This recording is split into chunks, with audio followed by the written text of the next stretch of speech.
Este é o Sensor Studio de Sangsi Biguhum, o governo dos 13H0, um horário da Coreia, o primeiro em 7 anos desde 2018. Hoje vamos abordar esse assunto de forma adequada. Vamos conferir agora. Como mencionei no vídeo de ontem, o confronto entre os partidos governista e de oposição sobre o orçamento do próximo ano não parava de acontecer. O Partido Republicano e o Partido Democrata dos Estados Unidos colocaram em votação, na véspera do início do novo ano fiscal, as propostas orçamentárias que cada um preparou por conta própria. Os republicanos propuseram um orçamento temporário de 7 semanas, rejeitado por 55 a 45 votos. A proposta dos democratas também foi recusada. A proposta do campo democrático teve só 47 votos e não foi aprovada. Para aprovar o orçamento, era necessário garantir 60 votos, mas ninguém conseguiu. Por causa disso, o governo dos Estados Unidos entrou em shutdown. A principal questão do novo orçamento era a política de saúde. O Partido Democrata exigiu a extensão dos subsídios ao seguro de saúde público, conhecido como Obamacare, mas o Partido Republicano recusou. O conflito entre os dois lados chegou ao auge após a rejeição do orçamento provisório, levando democratas e republicanos a se culparem mutuamente. Chuck Schumer, líder democrata no Senado, afirmou: "Não queríamos o shutdown e estamos prontos para cooperar com os republicanos por um acordo bipartidário." Ele disse que a bola está com eles. Mike Johnson, presidente da Câmara dos Estados Unidos da América pelo Partido Republicano, disse à CNN que o shutdown é inevitável e só resta saber até quando Chuck Schumer manterá o governo fechado. Foi uma situação em que ambos os lados estavam jogando a responsabilidade um para o outro. Com o início deste shutdown, é esperado que uma ampla gama de serviços do governo federal dos Estados Unidos seja interrompida ou prejudicada até que o Congresso aprove o orçamento. Espera-se que governos e agências suspendam primeiro atividades não essenciais. Haverá incerteza sobre a gestão e o tratamento dos funcionários federais. No shutdown de 2018, cerca de 800 mil dos 2,1 milhões de funcionários federais ficaram sem salário ou foram demitidos por 34 dias. Na verdade, o presidente Teoreompeu parece ver essa crise do shutdown como uma certa oportunidade. Ele tem citado a guerra tarifária externa e o combate à facção interna, sempre se mostrando um presidente em luta. Isso porque ele sabe muito bem que, quanto maiores os conflitos, mais forte se torna sua posição política. Parece que desta vez, ele também está tentando aproveitar a confusão causada pelo shutdown como uma oportunidade para impor reformas radicais e reestruturação de pessoal. Wall Street alerta que este shutdown pode ser diferente dos anteriores. Há análises sugerindo que, além de uma simples paralisação administrativa, existe a possibilidade de uma grande reestruturação liderada pela Casa Branca. Como o presidente Teoreompeu sugeriu demissões em massa de funcionários federais, aumentam as preocupações com um cenário inédito nos Estados Unidos. Com o shutdown, 800 a 900 mil funcionários não essenciais terão licença não remunerada. Antes, salários só eram pagos após o shutdown acabar no ano seguinte. Agora, com o risco de demissão citado, o impacto pode ser maior. Isso pode abalar a confiança na estabilidade do serviço público, mantendo só funcionários essenciais em atividade. Militares, policiais, agentes penitenciários e guardas de fronteira seguem trabalhando por estarem ligados à segurança nacional. A interrupção de serviços públicos intimamente ligados à vida dos cidadãos também é inevitável. Os parques nacionais serão fechados e museus importantes como o Smithsonian também não poderão receber visitantes.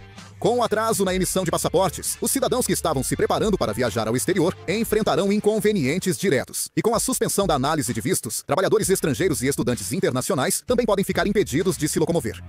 Se a Administração Federal de Aviação e a alfândega pararem, podem haver atrasos logísticos e nos voos. Benefícios essenciais como a Previdência Social e o seguro de saúde continuam garantidos por lei, mas o problema está na velocidade do processamento. Com menos pessoal, o processamento de documentos e pagamentos fica mais lento, impactando grupos vulneráveis como pessoas de baixa renda, idosos e pacientes. Isso pode causar situações graves, além de atrasos no sustento e tratamento dessas pessoas. O mais preocupante é que o choque econômico pode realmente piorar. Se uma parte significativa das funções do governo parar, a incerteza também se espalhará para as empresas privadas e para o mercado financeiro. Os contratos ficam suspensos e as empresas que têm ligação direta ou indireta com o governo enfrentam uma redução nos lucros. Se só funções básicas como aplicação da lei, controle de fronteiras e serviços essenciais continuarem e o resto das agências parar até novo orçamento, logo a paralisação afetará toda a economia. No final das contas, ainda não sabemos se essa paralisação vai terminar como uma simples interrupção administrativa de alguns dias ou se será um ponto de virada que abalará fundamentalmente a estrutura de pessoal e o sistema administrativo do governo federal.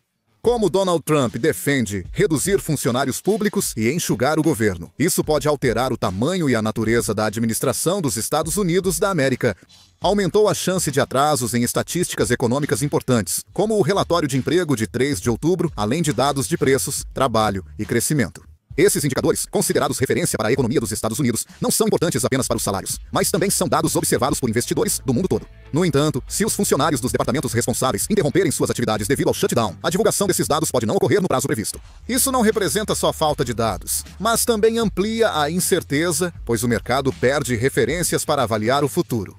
O relatório de emprego, previsto para divulgação, tinha muitas expectativas de resultado negativo. A possibilidade de desaceleração na criação de novos empregos e o aumento da taxa de desemprego vinham sendo constantemente apontadas. Se esses números fossem divulgados como estavam, inevitavelmente trariam um peso político para o governo do Trump. Com o adiamento do anúncio pelo shutdown, o governo evitou que indicadores econômicos negativos ganhassem destaque. Ironicamente, isso acaba servindo como uma cortina de fumaça para esconder a realidade desfavorável ao presidente Trump. O ponto que chama ainda mais atenção é o mercado financeiro e a política monetária. Em uma situação em que os indicadores econômicos não são divulgados, o Federal Reserve tem dificuldade para tomar decisões normais baseadas em dados. Nesse ambiente, aumenta inevitavelmente a possibilidade de um corte nas taxas de juros, como uma medida preventiva para evitar a desaceleração econômica.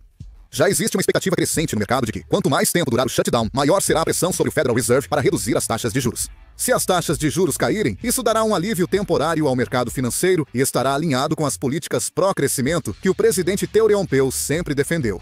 No final das contas, a situação de crise nacional causada pelo shutdown acaba, de forma paradoxal, oferecendo uma vantagem política ao presidente Teoreompeu. Indicadores econômicos ruins são ofuscados. O mercado pode reagir esperando política monetária mais flexível do Fed, e o presidente pode vender isso como sucesso político. Portanto, há avaliações de que essa situação está funcionando a favor do presidente Teoreompeu. O mercado de ações não parece ter grandes mudanças. Principais índices da Bolsa de Nova York subiram por 3 dias seguidos. Parece que os investidores interpretam que, devido às preocupações econômicas causadas pelo shutdown, o governo federal dos Estados Unidos da América aumentou a possibilidade de o Banco Central americano reduzir a taxa básica de juros. Durante o pregão, o mercado de ações caiu por cautela, com possível shutdown nos Estados Unidos da América, mas fechou em alta.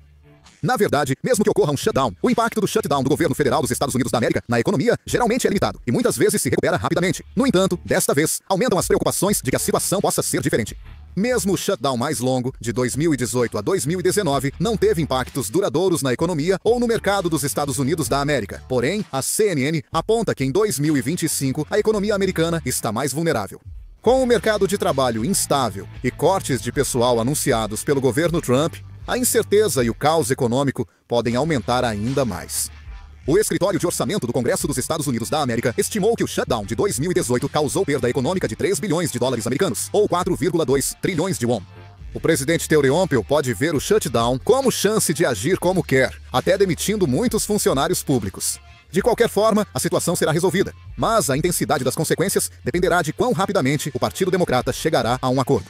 Os cenários se dividem em 2 tipos. Um é quando o governo e oposição se unem e aprovam rapidamente um orçamento provisório. Pode ser que alguns membros do Partido Democrata se afastem e aceitem a proposta dos republicanos, ou, ao contrário, que os republicanos cedam em algumas das políticas de saúde exigidas pelo Partido Democrata.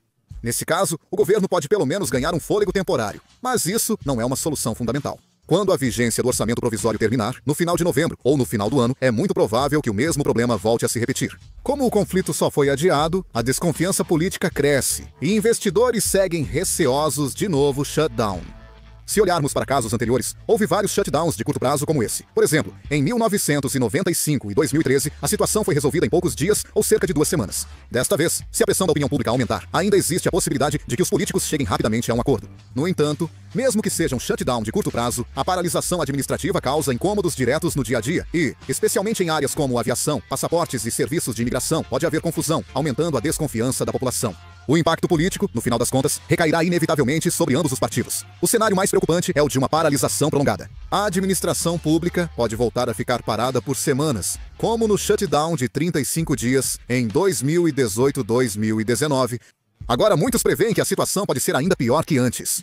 Como o presidente Teoreompeu mencionou a possibilidade de demissões em massa de funcionários federais, existe a chance de que isso não seja apenas uma paralisação temporária, mas sim que leve à redução da própria estrutura do governo. Nesse caso, centenas de milhares de funcionários públicos perderiam seus empregos. Os serviços de assistência social seriam drasticamente reduzidos e sistemas nacionais como aeroportos, alfândega e tribunais ficariam paralisados. O impacto econômico também seria inevitavelmente grande. Empresas privadas com contratos governamentais seriam impactadas, assim como a confiança dos consumidores e a estabilidade do mercado financeiro. Acima de tudo, um shutdown prolongado abala profundamente a confiança na política dos Estados Unidos. Se isso se prolongar, o que vocês acham sobre o shutdown do governo dos Estados Unidos, que aconteceu pela primeira vez em 7 anos? Por favor, deixem suas opiniões nos comentários. Vou encerrar o vídeo por hoje. Obrigado!